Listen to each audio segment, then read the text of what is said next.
Okay, I got to respond to a couple of questions I got. First of all, about salary expectations. I put out a video a couple of weeks ago about how to answer the question, what are your salary expectations in a job interview?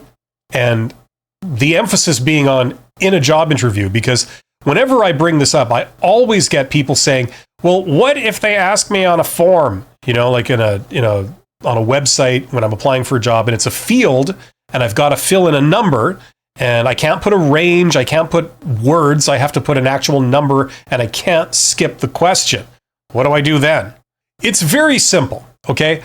When you are asked that question on a form, the only reason they're asking it is not to try and accommodate you. It's to filter you out. It's very simple. Okay. It's like a go, no go test. If you ask for more than a certain amount, your application ends there. They don't even show it to a human. Okay. Only people that put a certain number or less, they only pass that stage and their application goes on for further consideration. Okay. That's purely what's going on there. If you get asked this question, on a job application or on a web form when you're applying for a job, same thing, okay? That's the only reason it's there. Now, the problem, of course, being is that you don't know what's the magic number, what the hurdle number is. That if you say more than that number, your application comes to nothing and it's an automatic rejection. So here's what you do. Let me explain a couple of things first. You need to understand people place value on things that they're familiar with and that they get to know. For example, if you're going to shop for a car, okay, let's say you're going to buy a car or something, or replace car with anything you'd rather buy, a can of baked beans, and you look at different options that you have. There's these baked beans or those baked beans, or this one's got a fancy fluorescent brown label, right? That's the best color ever. The first thing you do is you compare them on price. That's the first thing you do. Right? So if this one costs $1 and that one costs $2 and that one costs $10 and that one costs $50, you're probably going to eliminate the $50 one and the $10 one without even considering them, right? How much does it cost? $50? Okay, eliminate it, right? That's exactly how you get treated as a candidate when you apply for a job. They're looking at maybe a pool of 20 finalists that they are going to select from that pool to bring some people in for an interview, okay? And the first thing they're going to do is they're going to look at price, which is your salary expectations. How much money are you expecting to work for? They know that if they pay you less than the amount of money that you say you want, you probably won't be happy, you will leave, and there's no point in hiring you. So salary expectations is a rough guideline to how much you're going to cost as an employee, how much I'll have to pay you. So the first thing they do is, because they don't know any of these 20 candidates, they look at price first. And they'll eliminate the more expensive people without even really taking a good look at them. Okay? As it turns out, maybe the most expensive person was the best person to hire. But why look at the can of baked beans that's $50 when you've got cans of baked beans in front of you that are $1 and $2, right? This is the principle. So how do people sell a can of baked beans that's $50? Well, it's pretty simple. You get to know it. You maybe sample it.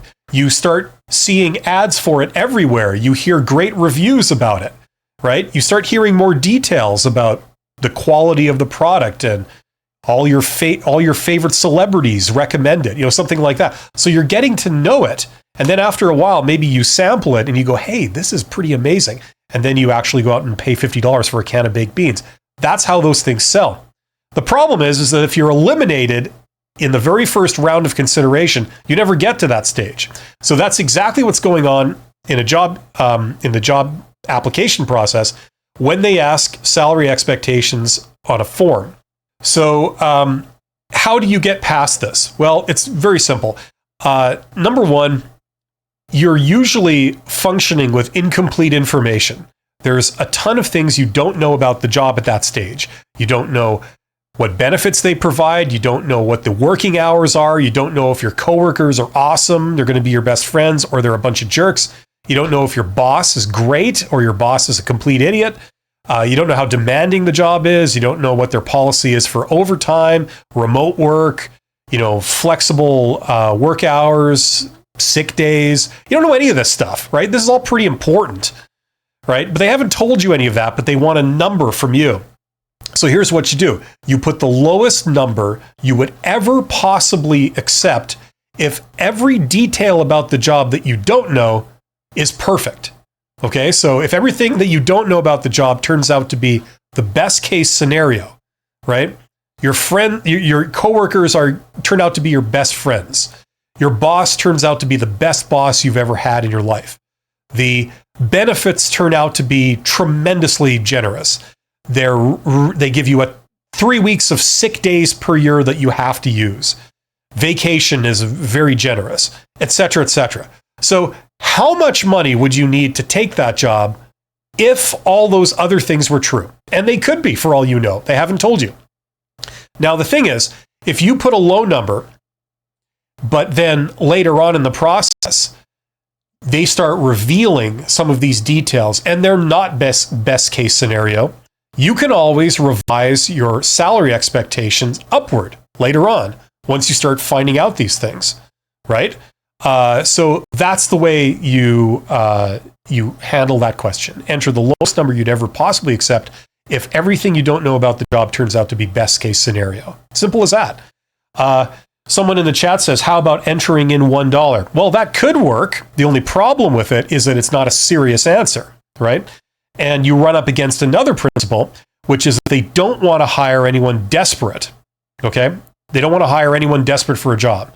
Anyone who just will take any job as long as it pays money. That's a red flag for anyone that's hiring, because you know you're not getting someone that's really custom tailored for the job, which is, after all, what they're trying to find. That's the whole point of this, right? The other thing is that $1 can be rightly regarded as a hostile answer because it's not a serious answer. If they gave you the job and said your annual salary is now $1, how would you feel? You'd be upset, right? Well, that's how upset they are when they get an answer like $1, because you're not being cooperative. You're not giving them a serious answer that carries any weight. So depending on if it's just ATS, if it's just like an algorithm, they may not, that might pass or it might not. There could be a hurdle rate that's the lower limit that you don't know about also. They figure anyone that wants less than this can't be serious, right? So there can be a rule for that. That is often how these are structured. So I wouldn't necessarily put in $1. I would put in a reasonable amount that's very low. It's low, but it's still reasonable, right? It's the best. It's the lowest amount you would ever take if it was a dream job, if everything you didn't know about it was great. Okay. Also, I get a lot of answers saying, with people that say, well, if they don't want to pay this, then it's a waste of my time. Well, unfortunately, that's going to be viewed as arrogance. Okay. Whether you agree or not, it will be perceived as total arrogance. Okay. If it's not worth your time to go to a job interview, then the conclusion is they made the wrong choice in bringing you in for an interview. So just be aware that that's, it's a double-edged sword, right? And the principle is that you need to stay in the game. What's the whole point of doing this? The whole point of doing this is so that you stay in the process long enough for them to get to know more about you. So then they start seeing your value. And once they start seeing your value, then they'll be amenable to paying you more, right? That's the whole point. They're going to reject you out of hand if you ask for too much money off the bat. But if they actually bring you in for interviews, get to know you, get to see how awesome you are as a person, and get to hear all about your accomplishments and about your skills and the value you can bring and how great your judgment is, how great your communication skills are, then they'll be willing to pay you higher up in the range, right? That's how these things work. So hopefully that makes sense. People are prepared to pay for value if they perceive, something as valuable. It's that simple. Okay, so I wanted to cover that because I got a lot of people commenting on that video, and I always get that. It's a different treatment to how you answer that question in a job interview than on a form where you must give a number and it's mandatory. Okay, it's two different answers. So hopefully that makes sense.